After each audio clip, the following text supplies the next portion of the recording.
제가 95년도에 광주 광산에서 처음 그 당시 아마 민자당으로 출마를 했을 겁니다.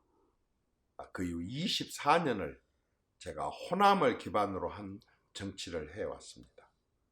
제 나름대로 그때 내 눈에 비친 그 당시에 내가 할 수 있는 가장 큰 정치 기여는 저는 지역 구도를 좀 변화시켜야 되겠다라고 하는 거였었습니다.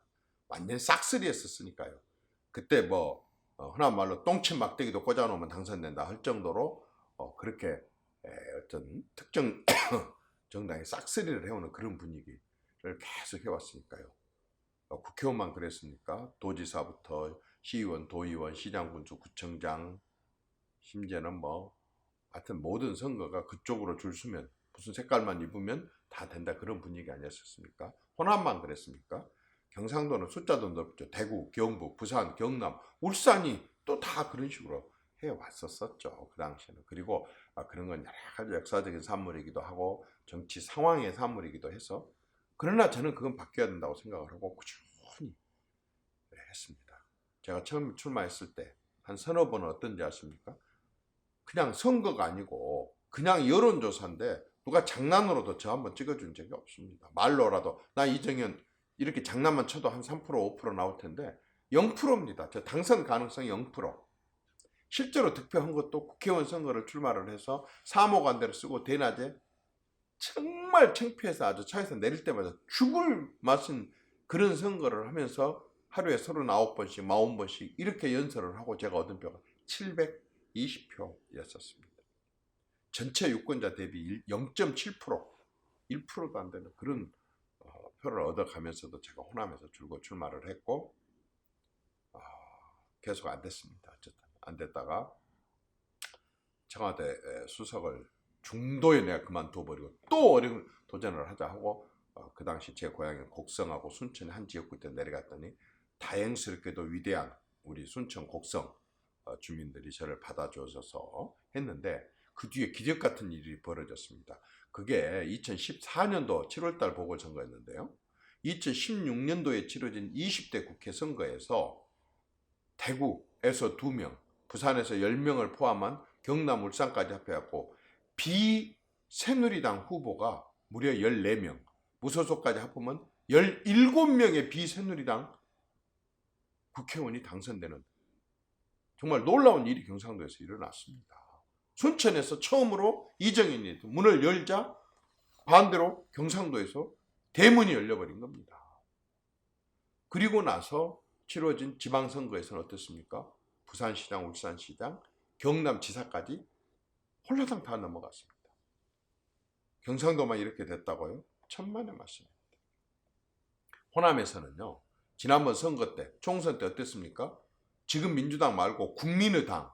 이 국민의당은 어떤 당입니까? 87년도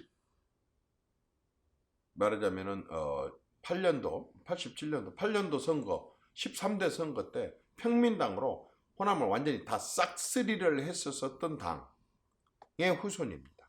그 말하자면 계속 이어진 그런 정당입니다. 그런데 어떻게 했습니까? 지금 그 국민의당이 쪼개졌습니다. 그래서 평화당이 됐는데요. 지지율이 얼마인지 아십니까? 1.7%입니다. 호남에서요. 30여 년 동안 완전히 싹쓸이를 해왔었던 그 당이 지금 1.7%, 호남에 아마 전체적으로 5%도 안 될걸요. 전국적으로 1.7%입니다. 이제 지역구도가 어느 정도 금이 갔습니다. 저는 제 덕이라고 보지 않습니다. 절대 그럴 리도 없고요. 그렇지만 어쨌든 그동안에 많은 정치적인 변화가 있을 때도 깨지지 않았던 지역구도가 우리 순천 곡성에서 한 번 깨고 나니까 경상도고 전라도고 다 깨졌습니다. 이제는 어느 당이 정말 전국 정당, 전 국민을 상대로 한 정치를 하겠다는 심정을 갖고 하게 된다고 한다면 경상도, 전라도에서 이제 지역구도는 깨질 겁니다. 저는 이제 제 어느 정도의 목표가 달성됐다고 보고 두 번째 도전을 하기 위해서 이제 수도권으로 진출을 했습니다. 24년에 호남 출마를 접고 이제 수도권으로 출마를 하기로 결심을 했습니다. 중앙으로 진출을 한 거죠. 촌놈이.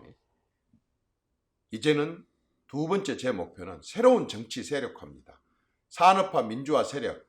그동안에 정말 구태 정치에 찌들 대로 찌들어서 거의 정말 아주 난장판 같은 싸움만 하는 국회.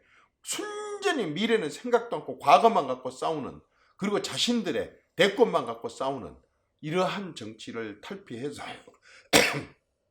정말로 현장 경험이 풍부한 전문가들하고 정말 20대, 30대, 40대가 60%, 180명이 넘는 그런 국회, 젊은 사람들의 국회, 현장 전문가들의 국회, 다양한 분야에서 온 사람들의 국회, 그리고 이제는 종북, 좌편향, 이 집권 세력을 제외한 나머지 모든 사람들이 진보 보수가 뭔지도 모르고 있고 좌파 우파를 따지려고 해도 그게 뜻도 모르고 있는 이러한, 말하자면 있지도 않은 정치인들이 만들어 놓은 이런 족쇄와 굴레에서 벗어나서 98대 2로 98대 2, 좌편향 종북 세력은 2%도 안 됩니다. 100만 명? 자기들 말로 50만 명이라고 하지만 제가 봤을 때는 50만 명도 안 됩니다. 그 사람들을 제외한 나머지 사람들은 완전히 한 덩어리가 돼가지고 지역을 초월해서, 이념을 초월해서, 과거에 무엇을 했던 과거 정권에서 다 초월해서, 세대를 초월해서, 빈부 말하자면 계층을 초월해서 한번 온 국민들이 하나가 돼가지고 특히 새로운 사람들로 해가지고 미래를 보고 나아갈 수 있도록 하는 여건을 마련하는데, 제가 이제 그 서포터가, 강력한 제가 서포터가 되고자 이렇게 수도권으로 옮기게 됐습니다. 만약에 정말 정치가 좀 한번 그렇게 물갈이 말고 물갈이를 넘어서 판갈이가 한번 돼야 됐다고 생각하는 분들이 계시다면 같이 힘을 합치시다. 그래서 미래를 생각하는 사람들의 모임, 미생모를 전국화를 한번 시켜봅시다. 그래가지고 한번 시대를 우리가 주도를 해봅시다. 말은 마차를 끌지만 마차는 말을 못 끕니다.